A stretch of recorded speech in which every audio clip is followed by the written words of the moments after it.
The views and opinions expressed by the StyleBeasting podcast are those of the authors and do not necessarily reflect the official policy or position of the StyleBeasting podcast.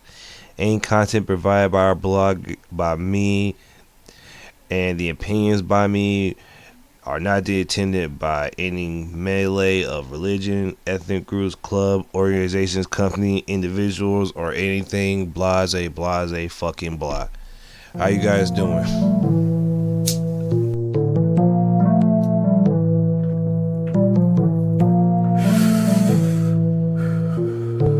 DropTop. Zaza. Okay. We gon' pull up in some Tahoes. Fill with my niggas and bitches. They don't get money, the motto. Shredding waves like I'm Otto. Full pockets filled up with money. Feeling like I hit the lotto. Okay. Flexing on all of these bitches. Black shirt, Johnny Bravo. Okay. Wherever I'm gonna go, these little hoes gonna follow. Told her to chill and be cool. Ease up when she swallow. Then I get back to these streets. Getting money is the motto. I'ma give them what they want. I'ma give them what they need. Welcome back with another new episode of the StyleBeasting podcast with me, your host, Delton Wall, and I'm here with a special guest this week. Go ahead and introduce yourself. Hey everyone, I'm Joseph Hill. So Joseph, I first started seeing your photography from a friend of mine named Tashi, and actually, didn't one of your photos get into the pilot? Yes, I've been featured on the Pilot newspaper back in December 2019, 2 years now, and early this year, back in March, I was featured on Pine Straw magazine. So what got you initially into photography? Good question. It really all goes back to my mom, Teresa Hill. Nearly 15 years ago, my mom did photojournalism for Central Carolina Community College, and we would do photo outings for assignments. It was at a time where photography wasn't even close to an interest of mine. It was to like that time I was like, I could think of better things to do than photography. So on her outings, like including on weekends, we go from place to place like Crystal Lake, areas in Southern Pines, Sanford and all. And one Saturday, at Crystal Lake, while she was photographing the lake, I heard a train coming in because I love trains, and I took my mom's camera and took the very first few pictures of that train. And it was moments like that and that day that changed it all for me, and the photography mindset just came, and I started going on from there. So when you first picked up the camera and started shooting, what was the time frame of you taking photography seriously and not necessarily fumbling to get like where you at, but like tell me how from that picture to right now with you being a pilot, how did that come about? Sure. At that time, I really just wanted to get a snapshot of the train because I love trains, and I wanted to see how it turned out. See, it was during Mom's photo session when she did that, and I really wanted to see how it turned out, and it really turned out great. I took like the first few pictures of that. Anyway, at that time, it was an interest in mine, and after that, it started getting an interest in mine. And so after that day, as Mom did continue doing her photo assignments, we would go different places like Siler City. I took a few pictures there like she did. We would go to Raleigh. It wasn't part of the photo assignment. We just went there and took a few pictures there. So mostly it took years of photographing, growing, and advancing.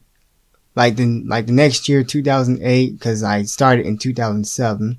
Then I started taking more pictures. Like I would get involved, like taking pictures of Christmas parade for the first time. I took pictures of Fayetteville, and the next year, 2009, I would go as far as taking photographing the Fayetteville State University. And so really in time, it was it advanced. Wow, that's a huge resume. I wasn't the best at photography in my classes that I had to take. I really suck at taking pictures.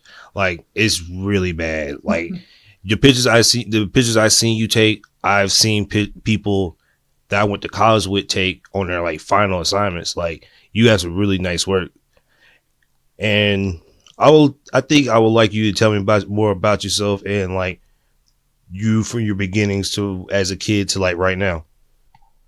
Sure. But just for the record, photography is really fun, and you don't have to exactly be 1, 2, 3 to know how to do it. It really grows with you in time, and really remember, it's all about having fun, and you're being creative. You're following that photographing eye. You're almost looking left, right, up, down to seeing something that's mundane, like something you see every day. But if you see it at that angle or just in a way get your attention, just take a picture of it. Even if it's just a sunset or sunrise, something that's just so beautiful or something you see every day and you just gotta stop and stare at and just grab pictures and hold on to it, and then keep looking for more moments like that, even if it's out of the ordinary. It's all about having fun. And one thing for sure to know about me is I'm autistic and I'm proud to be North Carolinian, and I really am the kind of person who will always want the best and better for everyone. Groovy, baby. How old are you? 27.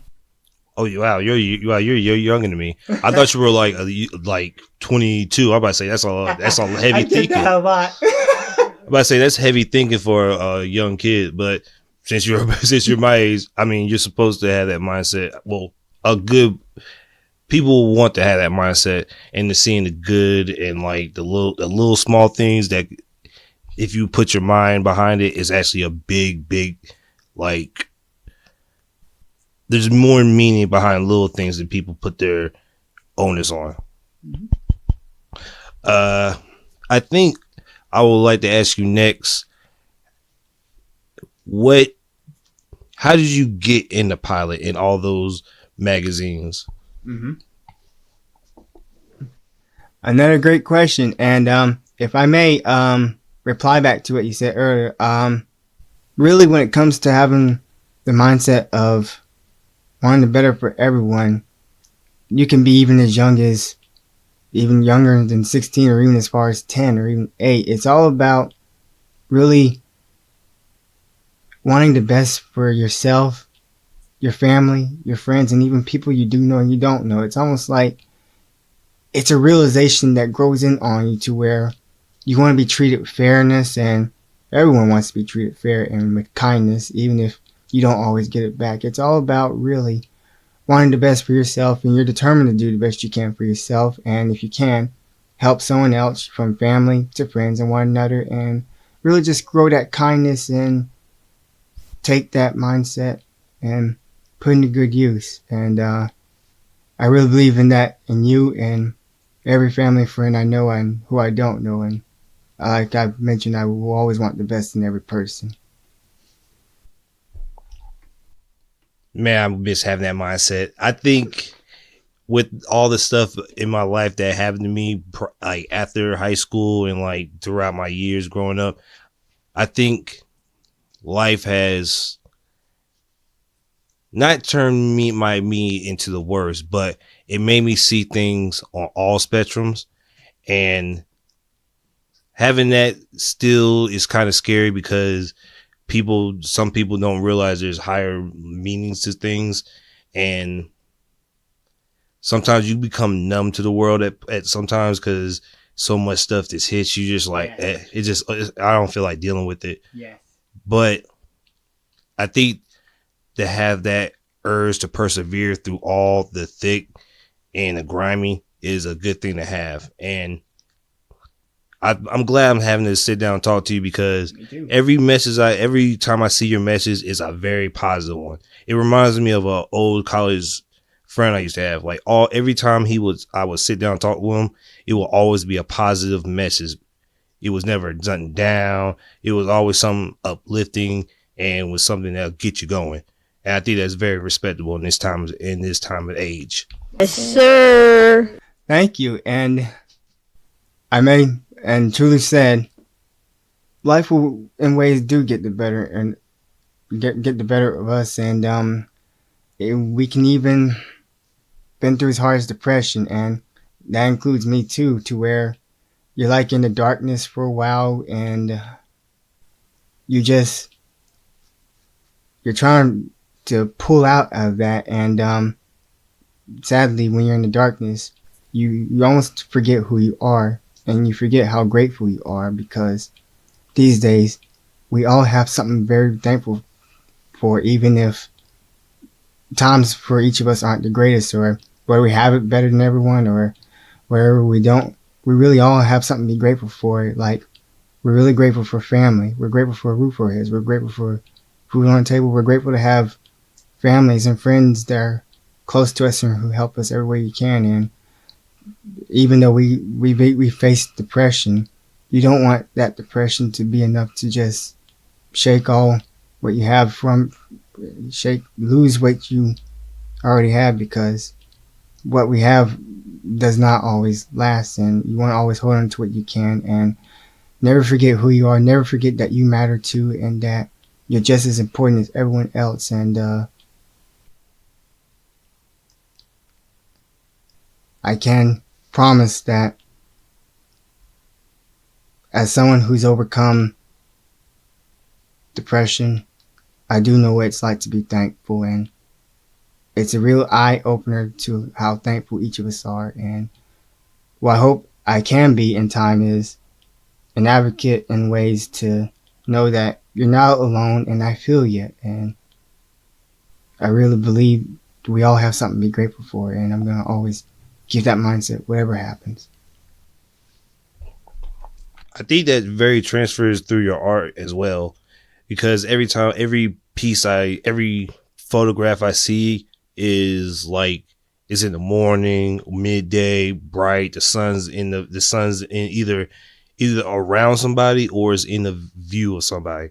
So every time I see your photo, it's like a lively thing, which I think that's like that's probably something that you do that you didn't even realize. Yeah. Like, all your stuff is bright. Actually, the photo that was in the pilot, it was midday, wasn't it? Mm-hmm. And that train station. Mm-hmm. I was like, that's a really nice photo. And I was like, damn, I've never seen anybody from here in the pilot. And I was like, dang, that's a great thing just to be in that. And when I saw it, I congratulated you. I was like, yeah, man, that's a great shot.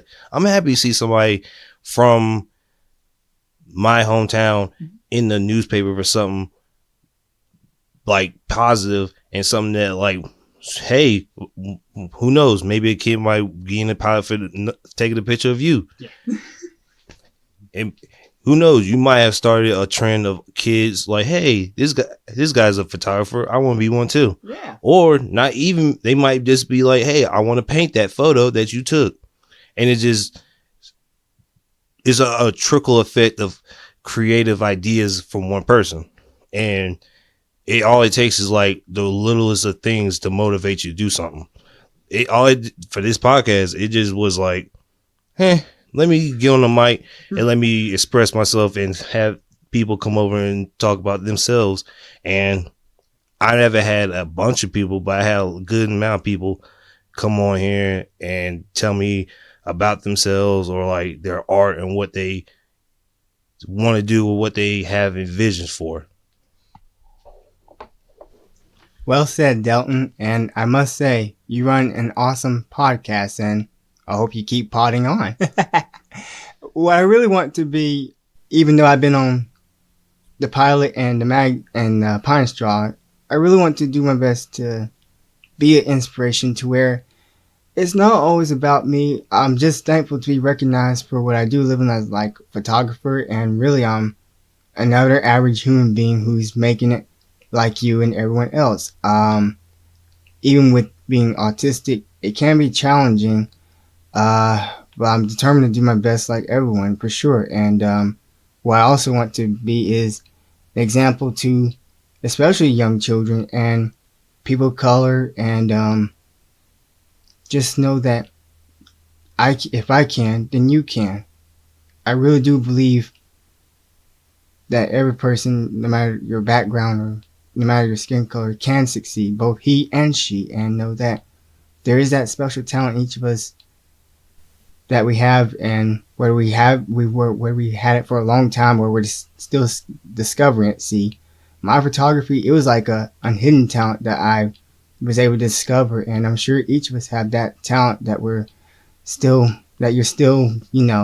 discovering. You haven't discovered yet, and when you do, as best as can, use it for the greater good. Use it to better your life, and if you can, better others. And that's what I hope to do, and better communities, and we'll just see how far this journey goes, and be thankful for all this appreciation and notice. It's always good to be noticed, and just know that I am someone. Even before I got into photography, I was someone. It's really nice to be shined a light on what I do for a living, and this is the best time, and future generations to come, to use what I do to continue making good out of it, and just show some kind of inspiration and bring feel good to people of all ages. Amen. You talk in front of people a lot? Like say you go into class for kids. You ever talk to kids? I actually made a little speech at the Sand Hills Community College 5 years ago. I was awarded the Marilyn Neely Award, and because I'm also starting a photography business where I take photos you see everyday photo products like t-shirts, hats, and postcards and all. Oh, congratulations on that. That's a big thing. Thanks, man, and I hope to continue growing that.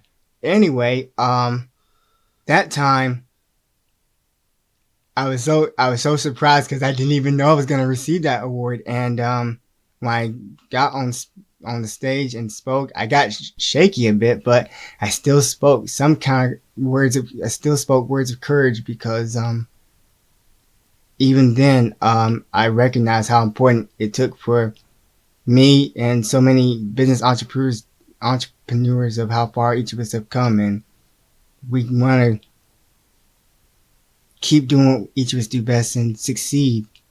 Wow, you already got your own business. Dang, you started way before the curve. Shoot, you already got ownership before people was preaching about it. Nice, that's great stuff. Thank you. That's a good thing to have. I think that's something of our generation and the generation after us have, is even if our hobbies isn't money, like if it's like not something you can instantly get money, it's a hobby that you develop and you strengthen. Because who would have thought podcasting would have been a thing? Who would have thought photography would have been blown up as it was? Because who knows, next thing in 5 years, I might see you taking a shot for GQ magazine. You might be the photographer for that, and you I was just taking still shots outside. Now I'm just taking still shots of famous people. Like, I seen people go from hometown to their best life in a matter of years because they just stuck to it. And then every time I see you on Facebook, it's nothing but you posting all your work all the time. And that's a good thing. And that's a really good mindset to have, is I'm a force feed myself down people's throats that, hey, even if you don't think my photography is good, I'm here to show you that I love this. This is my art. And not even my hobby, this is my life I love. Well said again, Delton. And we all know that the world is filled with extraordinary photographers who've been around the world, who've been able to take incredible pictures from, even if it was just in their hometown or even what was right in front of them, that at first may have been seen like an everyday picture, and turns out it's one of the best things everyone's seen. The goal for me, photography wise, is to not be better than everyone, because we all have that photographic eye in us. I believe it. And I just want to be one of the greats, not the greatest of all photographers, because really there's so many incredible photographers in this world. Can you be the greatest of all photographers? I took this picture, but there's obviously people who say I take a better picture, but if I take a picture of a rock better than you, am I the greatest? Well, you could probably, I'd say you could take a great picture that could be on top of the greats. I mean, what I mean by one of the greats is, Ansel Adams. He always takes black and white naturescape pictures, and you got so many photographers who took historic photos even before you and me came into this world. So they're like one of the greats. And there's also one photographer who took a picture of the famous photo Migrant Mother. She's a mother who's depressed in San Francisco during the Great Depression. That's one of the most historic photographs that I've been seen. And it's pictures like that do tell a story. And the photographer who took it, it's incredible. It's mundane, and it shows how tough it was then. And so as I continue to say, when I mean one of the greats, is like one of the great photographers who took incredible pictures like every other photographer. And even if you took that, say, rock picture, I'm sure the way you did it was mind blown awesome. You was able to capture something so awesome that you like, we've seen it all the time, but when you took it, like, it could have been like at sunset or just that right view. It was a picture neither I or someone else could have grabbed, but you did. That's just how amazing photography can be. I agree. But I think that's what about art that's like really fickle too, because I think you've seen it too, where somebody just taped a banana on a wall and it sold for 15,000. I was mad that day. I woke up and was like, if I take my wall, cut it, put a banana on it, and make some BS story saying, oh my God, I was asleep, depressed, I was getting chased by a banana, and I taped it on the wall. Boom, 15,000. I've always thought that. That's the only thing about art that gets me, is people sometimes take advantage of it by doing dumb things. But that's why I guess that's art, because in somebody's eye, they thought that was the greatest thing of all time. And that's why for art for both of us, because I do graphic design, is a good thing too, because who knows that picture of that rock may have brought somebody out of depression. And you would never have guessed it, but boom, there go art. Yeah, exactly. Well said. And even with graphic designing, which I hope you continue doing well, I'm sure even with that, you'll even come up with something so cool that it was something I haven't seen before, or none of us have seen before, and you thought of it. And I'm sure you're going to take that talent you have and put that into good use. And I promise, by doing what you love, it will all be worth it eventually. I know it's always nice to be recognized for what you do for a living and the art you do. And in ways, it can get you to stardom.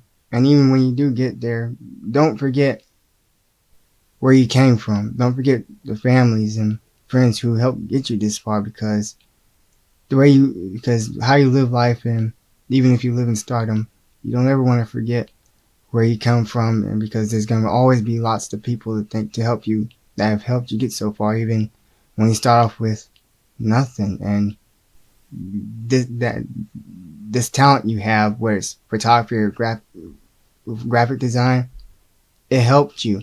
It was something you look forward to doing even when times you didn't feel like it. And by continuing showing your art, you start getting noticed more and more by families, friends, other people. And hey, they really see potential in you. And that's something to keep going.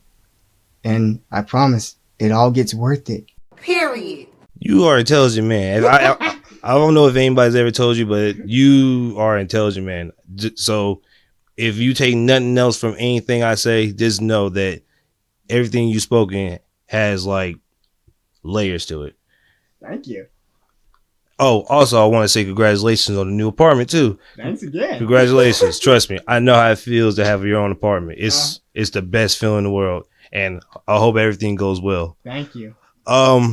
Before we wrap it up, I want to have you say some kind words to my listeners and give them some, I guess, motivation if they ever in a slump. Sure. Hey everyone. First I want to say Dalton, he does an incredible podcast, and I'm sure the more you listen to his podcast, the more you'll feel inspired and have some incredible guests speaking like someone like me at this very moment. What I do want to let each of you know is that you are special, and I am someone who does believe in you, whether you know me or you don't. I really do want the best in everyone, and I believe both he and she, you, have that talent that you're already doing or you're still discovering, and whenever you come across that talent, please use it for the greater good. And I know there are a lot of good hearts in this world that are, and I believe each of you are those good hearts. The world needs good hearts like me, you, and all of us. And I promise, if each of us, including you, do what you love for a living, share kindness, the pathways of life, no matter what's thrown at you or what's blessed your way, you'll live a blessed life. And I promise I will always want the best and better for every one of you. And I really do believe both you, he and she, can succeed. And I wish you all the best always, and stay creative, stay strong, keep going, even when there are days you don't feel like. I promise, by each of us doing something, including you, it all gets worth it. Stay blessed. Thank you, Pastor. Thank you. I really appreciate it. You're welcome. Those are some really nice, needed words. Those are, trust me, especially for me, those are definitely needed. There's been times where I just wanted to like toss it up and be like, whatever. But that's not how life works. You can't just give up. You have to persevere through it, and pressure makes diamonds, not hugs. But I want to say thank you for coming. I appreciate you. It really means a lot to me to have you on. And actually, anybody that comes on, I really do appreciate taking the time to sit down and have a conversation with me. I hope again in the future we can have another sit down. Sure. And before you leave, I want to say Merry Christmas, Happy New Year's to you, and I hope you and your family have a great New Year's and a great next 2022, I guess. Yes. Thanks, Delton. And from me and my family, we wish the same to you and your family and every family in this world. We all hope to have a blessed holiday season, and I truly pray and hope we all do, and hope that the one thing I hope 2022 blesses us is more to be grateful as we are right now, and just treat us with kindness. We all could use it. Thank you, man. Thank you. So that'll be the end of this episode of StyleBeasting Podcast. I'll be back next week with some more content. Thank you guys for listening, and I'll see you guys next week.